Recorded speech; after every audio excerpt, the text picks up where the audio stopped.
Hi, my name's Joe. I'm the bass player from Sordid Ordeal, and I'm just announcing that we're putting out our single from our second album called Tigress on October the 4th and playing a live show to help with the launch of that show single on the 19th at Stay Gold.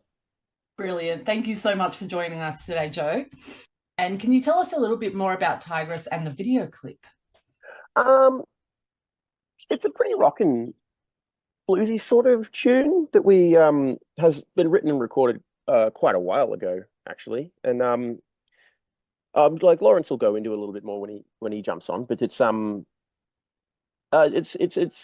do with kind of the like overarching story of both the albums being about moving out of a small town and going into the big city and figuring out who you are and all that kind of thing. And it's written about a personal friend of Lawrence's who left Wagga, the town that he also grew up in, and moved to Sydney, and because she didn't want to live the farm wife sort of lifestyle. Yeah. Yeah. Which is obviously there's nothing wrong with, but it's pretty common out there, and not everyone who's born in the situation wants to stay there. As far as I know, no one in the band is from Melbourne. Oh, interesting. That was going to be my other question. Yeah. I'm from Brisbane. Jake is a Kiwi. I think he's from somewhere around Auckland. I Ah, can't remember, some town up there. yeah. Um, Pat's from country Victoria. Ella, I think, is from Sydney. And Zell, our drummer, is from Cornwall. Oh, there you go. Wow. Yeah, All over the place. yeah, yeah. And how did you, I don't know if this may be a question for Lawrence later, but Hmm. how did you guys decide on what you wanted for the video clip? Did you all come together or is there one person that Nah, so Lawrence sort of did and storyboarded that whole thing, being that he wrote both the albums that like the last album that we just released in I think February. Yeah. That did pretty good actually. When we would think we debuted at number 8 on the Air Independent charts that week, which is pretty cool. Yeah, that's But excellent. so it's all kind of to do with his like because he grew up in Wagga, and Yeah. so like his moving to Melbourne and how that experience was for him and how he's had conversation with that. A lot of people in the Melbourne music scene have similar stories from all over the place. So he's basically had the whole thing as a concept Yeah. Oh, going wow. through the whole time. So in that when it came time to do the film clip for Tigress, he already had the whole thing in his In head. his head. Yeah, Far out. including the actress that we used for it and the film crew and all those kinds of things. Yeah, Jake. Hey. There he Hey, is. we got you. Beautiful. How are you? Good, good. How are you, Dal? Good. So we were just talking about Tigress and the video clip and the new single. Maybe Jake, do you want to tell us a bit about, from your perspective, what Tigress is for you? Um, it's interesting because, I just knew it as a song and sort of, how lyrics generally sort of tend to mean different things for different people, unless they're incredibly literal, even when they are, sometimes they mean different things for different people. So, um, to me, it was kind of just like a nice bluesy stomper, good sort of summer road trip song.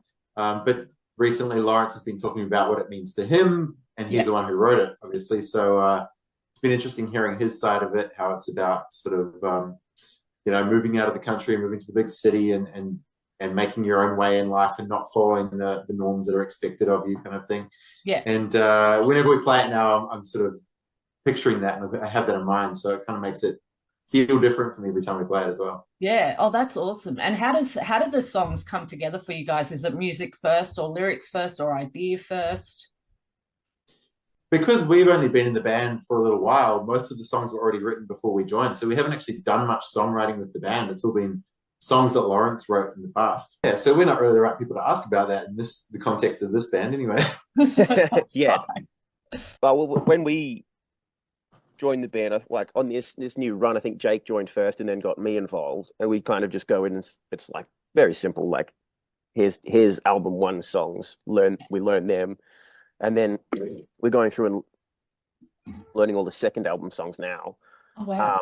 But because we've got those two like whole projects recorded and done, we haven't really had the time to go through and do our own writing. But the idea is over the next like well next year to try and basically write and record another album to put out at the end of next year. Yeah, Or yeah. early the year after kind of thing. Yeah. All But together, I suppose. yeah. Yeah. And there's a lot of pretty great musicality within the band. So I think it'll be a lot of taking like ideas and concepts and then kind of like putting the music through them, and then I guess Lawrence running off and writing his own lyrics, or coming off the back of material that he's already got because he's got books on it. Wow. So yeah, I'm pretty sure he's got like 4 albums already written, basically. Yeah, so he might have we'll be mentioned writing a our rock own opera at parts. some point. Yeah. No, that doesn't surprise me. And how long have you guys, so I'm sorry, I should know, but how long have you guys been in the band for? I should probably know too. Like, About a year, I think. I About a year for me. Yeah. I'll be about the same. I think. No, I remember getting. I remember the Facebook memories thing of when I joined the band popping up like a couple of months ago. So it's probably about 18 months. Oh, wow. Oh, okay, I cool. think something like that. Something And then- in between Yeah, those I two guess numbers. yeah, year and a quarter, something like that. I mean, in my experience, the band that I was in before this, we had in the course of 10 years, we had 5 drummers, 6 bassists, Yeah. 3 keys players. So it's kind of just, if you're in a band for a long time, it's pretty hard to keep the original core members together for that long because people Yeah. go off and do their own things and move and whatever else, So it's been one of those where it's sort of been a bit of a rotating roster over the years. But I'm sure he's just trying to be nice, but Lawrence reckons we're the best iteration of the band yet. So Of course. Well, I mean, of course you would say that. Of But he course. says that to all the guitarists. No. But I mean, it's pretty awesome that you guys, because you guys are playing Metal in the Mountains. Hey, Lawrence. Yep. Oh, maybe he can't hear me yet. Okay. It's pretty awesome that you guys get to join in and do, play that. That's, pretty telling. Yeah. Yeah, super cool. Yeah. And it's an interesting like bridge of genre sort of stuff because we're not like we have some heavy stuff. We're not really like a metal band. Yeah. But we're also not really a rock band. We're not like we have a lot of Celtic influence and violins and all this kind of stuff, but we're not really like an Irish, Scottish band. So we're like a lot of bands these days. We just sit in between a lot of the stuff. We're not out playing, AC/DC type music or like just death metal or anything like. Yeah, it's hard like to narrow it down. categorize you guys into one genre, I think. Like I've seen you been called bluesy, ballady, folky, Yeah, it's like we made up our own genre. We're calling ourselves a stout rock band. Nice. Yeah, like we're not really alcoholics, but Hey, Hey, how you going? yeah. I'm all right. I'm a little bit ill, so I'm a little bit but I'm good. Oh no, that's all right. I was telling the boys before that I had my daughter's birthday party today, so I'm a bit out of it myself. Don't worry. Oh wow, how old? 7. So Yeah, right. So doing lines of sugar straight off the table and Exactly. down and nerds. Yeah. so much fun. So we were just talking a bit before about Tigress and the video clip and obviously the single coming out. I just wanted to get your story on how did you come up with the idea for the video clip and also the meaning behind the song? The meaning behind the song is, well, I mean, the song is about a woman who breaks out of the expectations of conservative rural Australia and decides to move to the city and live her own life. And she left Wagga in the 80s. It is a woman that I know. I can't elaborate too much more on the details of that. But it was a direct inspiration, and I think I drew a lot of comparison to what my journey was like. And although it wasn't that of a woman growing up in a country with, quite a problem with misogyny and chauvinism, my personal journey was breaking out of a militantly religious family and going to the city to find myself. And so, although there's different versions of the message, the result is very much the same. So that song Falling Out of Me was quite an easy one to write.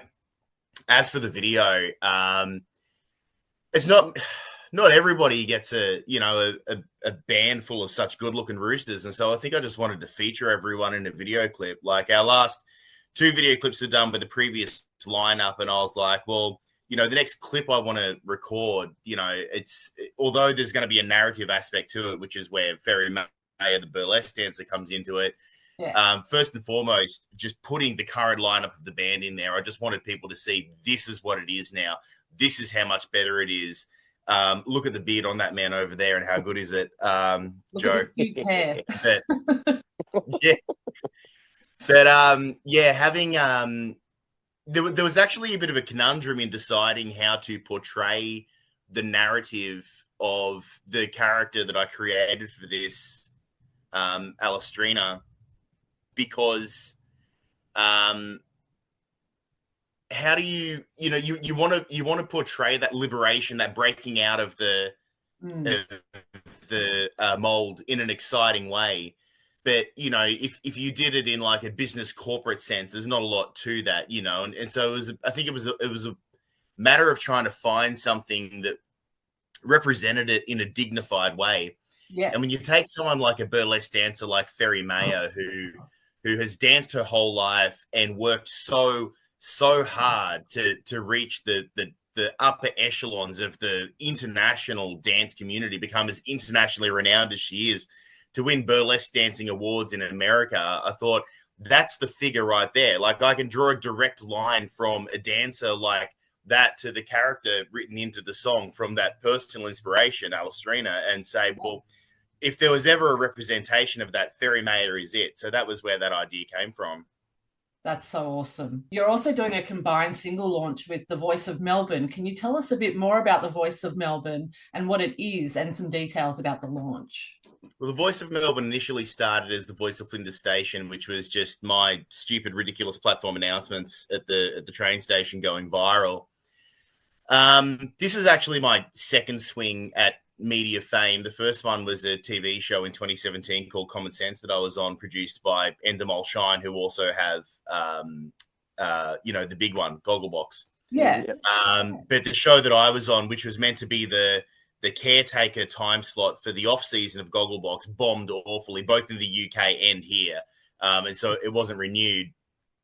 But I'd always wanted sort of that larger platform to be able to do with that things that I thought that were positive for the world, either culturally or socially or politically.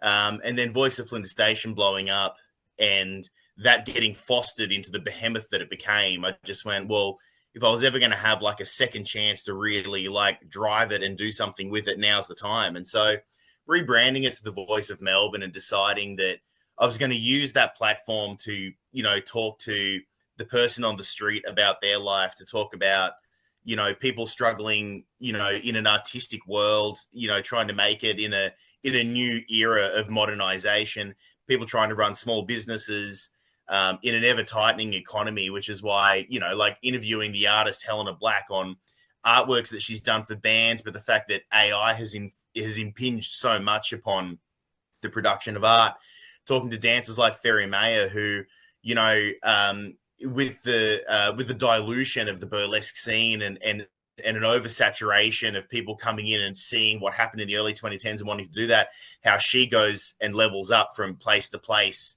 because of the way that the dance scene has changed. We've got an upcoming interview with the chef Tamlin from Ballard's Restaurant, and how he maintains originality and individuality in a city that's awash with, incredible food and stuff. I wanted to elevate these voices as well as, do a bit of political representation as well, which I've done over the last few days to varying degrees of acceptance. Well, I think that's always the case with that, doing that, but it's really awesome that you are giving it a go and trying to get your voice heard. And I think it's really important with a platform like yours to do that, to advocate. And that was going to be my next question as well. How important is it for you to advocate for minority groups? I don't want to be one of those vapid figures on social media that walks the tightrope of centrism and doesn't represent or say anything real at all, and simply uses fame for their own glorification. There was a really there was this really nice moment in Aldi a couple of months ago when I came through, and there was this really like, you know, crust punk, baby queer, anarchist looking kid behind a counter at Aldi, you know, swiping groceries and stuff. And as I was coming through, they went, "Oh my God, you're the voice from the station, you're the station guy." But it's just, you say real stuff. And like hearing that, I was like, yeah, because no one else will. Like, I mean, obviously, like you've got someone like Purple Pingers whose entire platform is built on being, you know, political and fighting for something real. And you've got Tom Tanuki who also does the same thing. I didn't get big because I was doing something political. I got big because of something completely unrelated. But I do genuinely believe in how important it is to use that platform for something, you know, for something important. And, you know, in the last 3 months, the times that I take the biggest hit in followers is always when I post something political, whether it was the supporting the CFMEU in their rally in the city a few weeks ago, you know, because their union's now been infiltrated by the government, you know, using administrators to basically dismantle a workers' movement, you know, sticking up for the people of Palestine in the recent photo that'll put up, you know, drawing connection to my connections to Lebanon and my family heritage, and saying something about southern Lebanon being invaded. You know, it's every time I post something like that, we lose 1,000 followers. I think we've lost 6,000 followers in the last 3.5 months. I just don't give a fuck. I just don't give one iota of a flying fuck. I could lose half my following and we'd still have fucking 70,000 followers. What's the point of being accessible to fucking everyone and saying nothing, you know? And there's already plenty of people out there doing that. You know, if I'm going to do something, I don't care if the following shrinks to 100 people, as long as there are 100 solid gold quality people who believe in the same shit that we do. You know, and I mean, that's where, you know, Sordid Ordeal is the best organization now that it's ever been, because, you know, everybody in the band is at least vaguely in the same, you know, on the same page politically and socially, progressively. And I'm like, you know, go figure, it's also the most fun and the most connected the band has ever felt. This is what happens when you foster a fan base, you foster, you know, friendship groups, you foster colleagues out of good people who are on the same page as you, moving in the same direction and want to have the same positive effect on the world. It's all interlinked. Yeah. Is it crazy to you that people knew you from your TikTok? I don't personally have TikTok because the accounts were originally started by a commuter who was coming through Flinders Street Station being like, "Oh my God, this is great," and started all these accounts, and then eventually handed them over to me and my team, and you know, the band administrators, Cass and Rox, took over the TikTok because they knew I didn't want to be on TikTok. Is it crazy that look, I don't know. People are always going to find you based on one thing or another. Like, I still bump into people who say, "Hey, you're on that TV show in 2017. Like, people still remember that. That thing was a drop of urine on a toilet seat in the world of media, and somehow people still fucking remember that. I don't understand. But like, that's just the kind of impact you have on people's something. lives. There are people who remember me from a group of Melbourne University students in 2010 who started a secret Facebook page called the Melbourne Afro Jack Black Appreciation Society. And they would bump into me out on the street and take photos of me and upload it to this group. And then when that group was eventually made public, that went the Facebook equivalent of viral about 8 years ago. People will always find the thing they remember you from and relate it back. But I think what I want to do is try and railroad, excuse the pun, railroad as much of that into the music and into Voice of Melbourne, where it's actually useful, where people will actually find something relatable. That's right, because that's what I was going to say. Is that weird that you know, people recognize you from that, but yet you've had this band for 14 years. I think it's really smart if you can reroute those people into the music.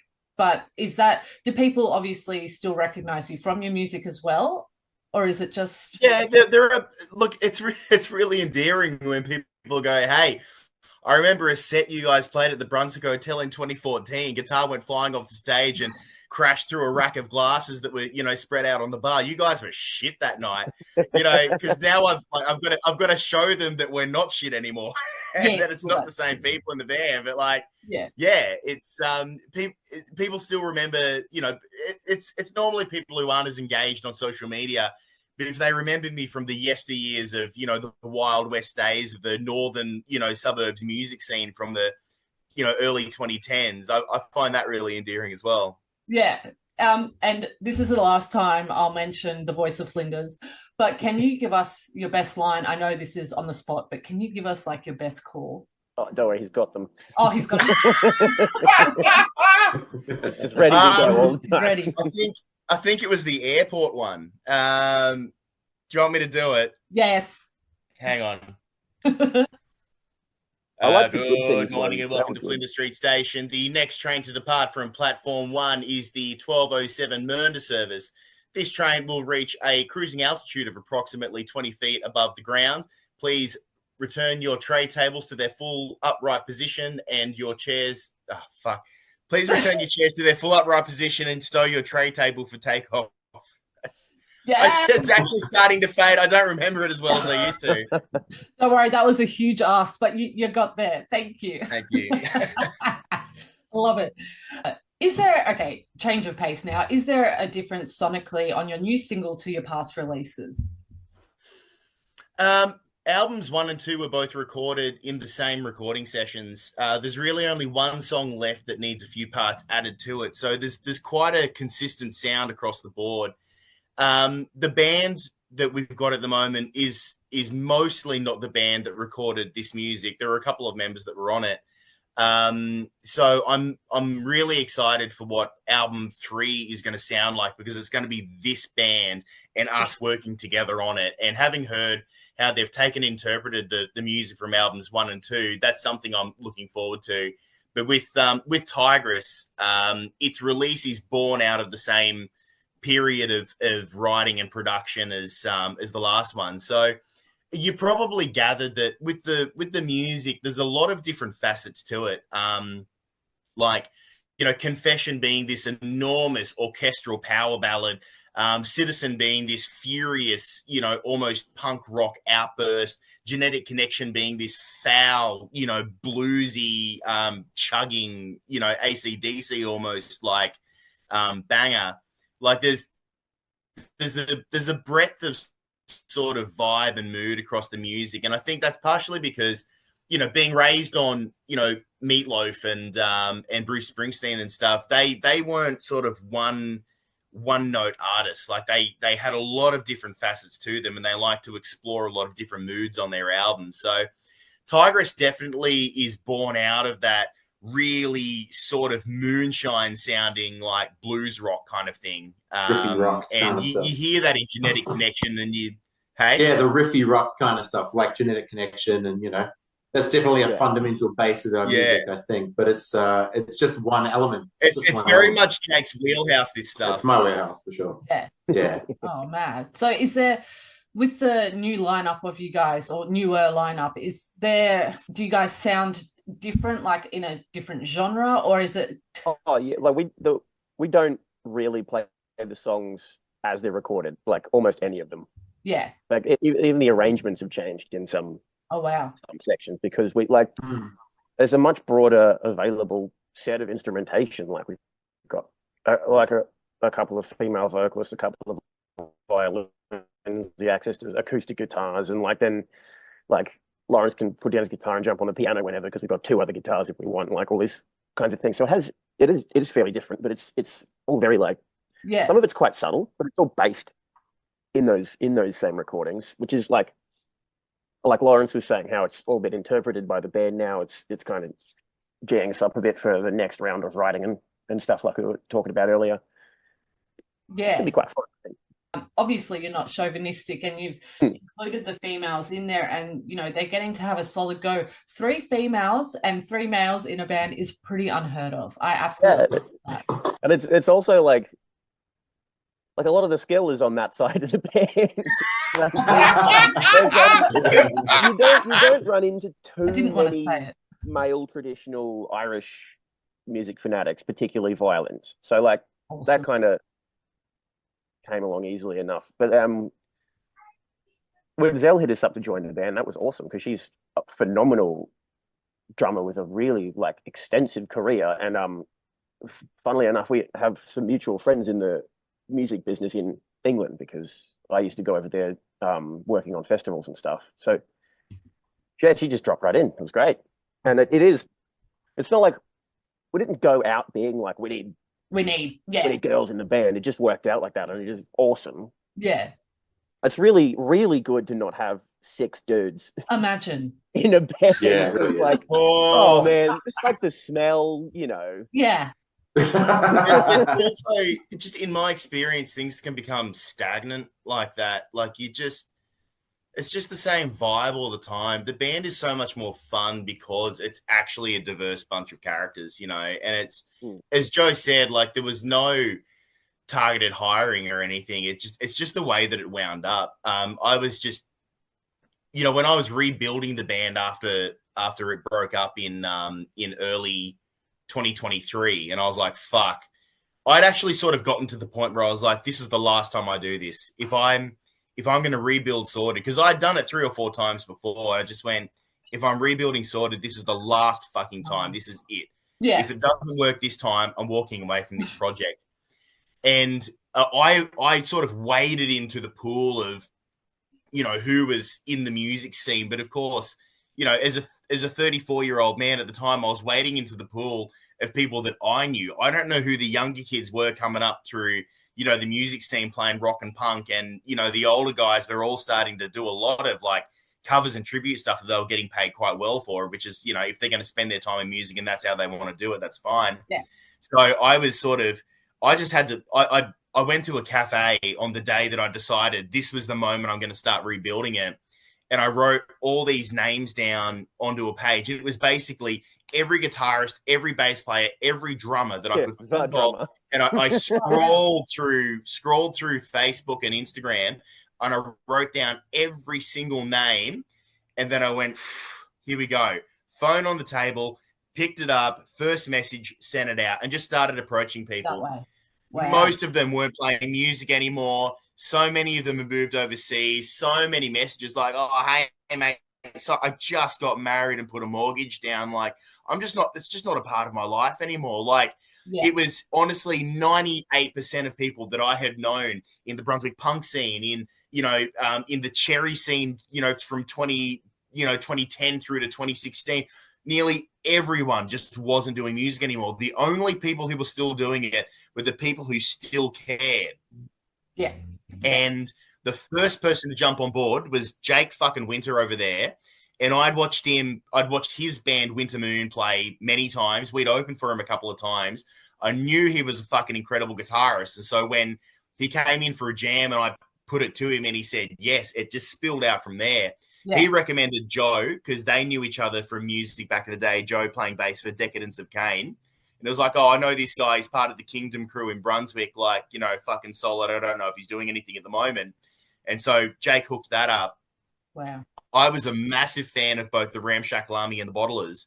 And Ramshackle Army were not doing too much because one of their members had moved to Tassie. And I knew that Ella had moved from Sydney back to Melbourne to spend more time with her family. And like having the 2 violinists in Australia's Celtic punk scene, who were like 2 of the best known violinists in Australia's Celtic punk scene, people are like climbing over each other and fucking, gouging a thumb through each other's eyeballs to work with Cato Gotham and Ella Carstein. And so when I approached them, like it really was me going for the best of the best in that scene. Yeah. And then it's a funny thing, like we were talking earlier about how, the political connections and, maintaining integrity and, which invites people of integrity into your life. I had, in the Voice of Flinders Station days, I had shared a ceasefire rally that was taking place at Flagstaff Gardens. I shared that on my socials across the band, personal, and Voice of Flinders Station socials. And Zell had replied to the story and just said, hey, thanks for doing that. That was, great work sharing that event. And I clicked on a profile picture and went to a profile, and it's a drum page. And I was like, oh my fucking God, this is a sign. And I messaged her, I'm like, hey, you're a drummer. Are you doing anything? I tell you what, Join my band. Please.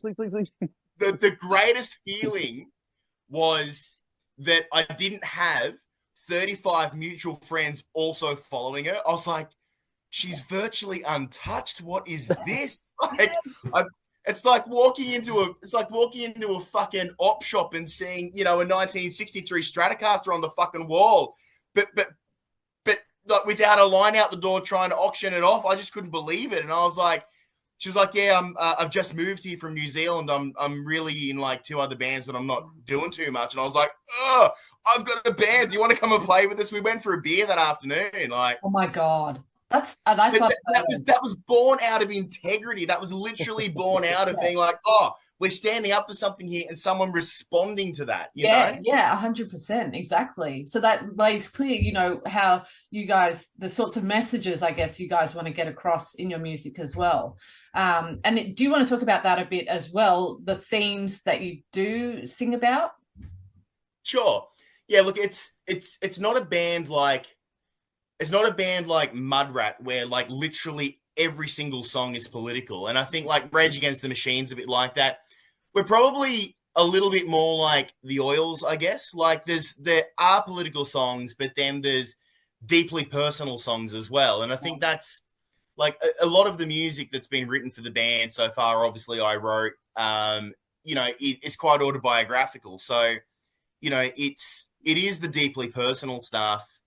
But that is also connected to the political, you know, like coming out of a militaristic religious cult like the Catholic Church, and then having to learn not to hate gay people. Like that is an act of political salvation in a way. That is like, you know, I had to rebuild my entire personality, my entire set of values from scratch.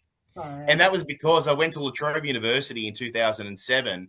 You know, and I was typically doing an arts course that I typically dropped out of. But like the people that I met who took me under their wing, and it was people from, it was queer people.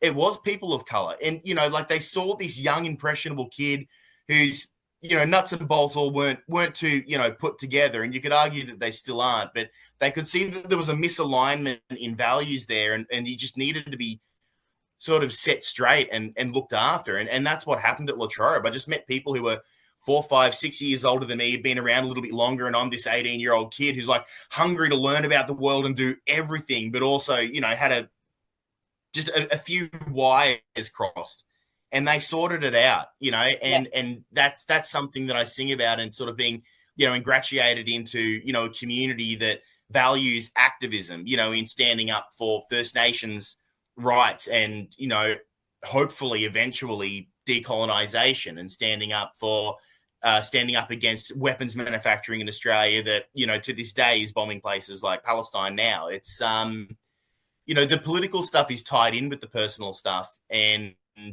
I want to cover it all. I don't think I'll ever be that one-track writer, and when the band start collaborating and writing together, I doubt it'll all go down the one track mind. But I like that broadness of like talking about the deeply personal human experience, which is also connected to a world that is dictated literally by politics, whether you acknowledge that or not. Exactly.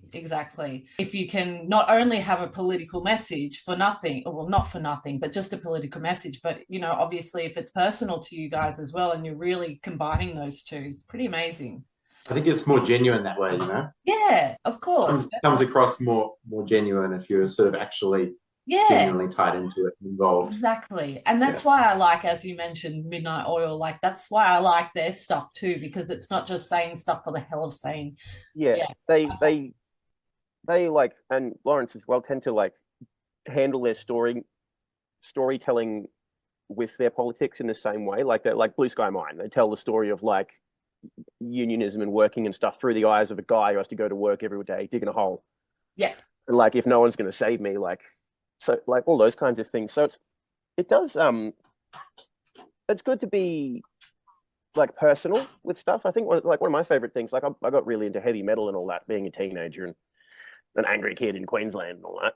And like one of the things that I found really attractive to that scene was like the expressionism and outlet of like being that pissed off at the world, but having a community who like very openly and like at a lot of times aggressively kind of engage in that, and having like even the physical expression of like going to gigs and moshing and that kind of stuff. It's like I think it's really important as a musician, as an artist in general, to connect with people on a real level rather than just saying, here is the political statement. Yes, exactly. You guys are headlining Metal in the Mountains in November. How big is that for you guys? I'm pretty stoked. Yeah. Can you believe I think it's good. I mean, like on the like the practical side of like the band's path, it's good to cut into the festival circuit because now there's something to say, look, we did that. Yeah. Headlined a festival, because for the next festival, that kind of thing. So there's that like very management practical aspect of it. But just like through playing with Decadence, my favorite thing turned out to be going and playing rural shows. Yeah. Because particularly we grew up in Brisbane, which it was a small city with a small scene back then, which is like it's quite a resilient scene because all their venues and bars close every 3 years and reopen like a year later, like as a running cycle for decades. They're on a pretty long downturn at the moment, actually, but like it's great, but you play to the same 40 people every week. Yeah, which is cool. And then you come to Melbourne, and we found that there's so many gigs on that you couldn't convince anyone to come to yours because the saturation of the market was so extreme. But then you go and play in like Echuca, or like we did a lot of shows in Canberra, and you make deep personal connections with people there. Yeah, and that was the best part. Like, I'd rather go and play to 20 people in the mountains who love it, and become your mates for the rest of your life, than 20 people in, St Kilda who couldn't give a fuck and threw up in your guitar case. Yeah. That's so true. So like Metal in the Mountains particularly, I'm real stoked about to go up there and play to a crowd of people who for them it's kind of a big deal for like big show to come to down, and like they'll like it has meaning. Yeah, that's right. It's the collection of all those people in those areas, I guess, that would go to your gigs and all in one area from everywhere. That's awesome. How did you guys all meet? I mean, I guess you already explained that a bit, Lawrence. Was it the same for Joe and Jake? You looked up. Well, I'm keen to hear this story myself. Actually, I don't know how those two met or what the early interactions were like. So we met when my band moved to Melbourne in 2011. Yeah. We moved into a permanent rehearsal space on Inkerman Street called Soxy Music, and Winter Moon were one of the other bands we shared that room with. Oh wow! Yeah, we had an arrangement where we shared it.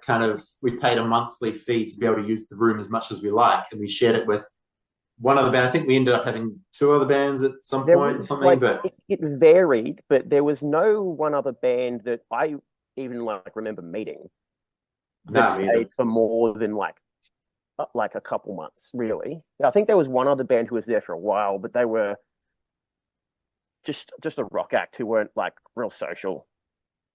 It was a bit weird. There was a little bit of friction there, I remember, with like how gear was treated and moved around and that kind of shit. But we got along great, and Jake lived around the corner on Grey Street. Oh no, Gurner Street.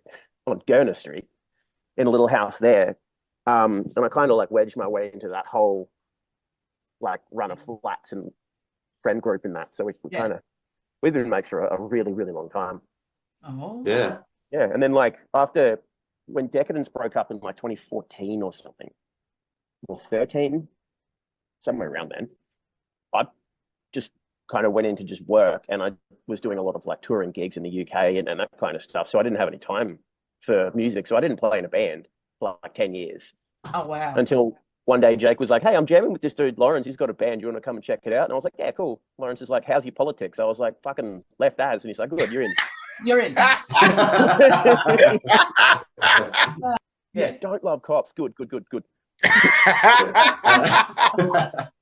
I think Lawrence and I just met through the music scene around Melbourne years ago, right? Like, it was us opening for you guys like and seeing this guitarist with this like cascading blonde hair. He was like the Robert Plant of guitar.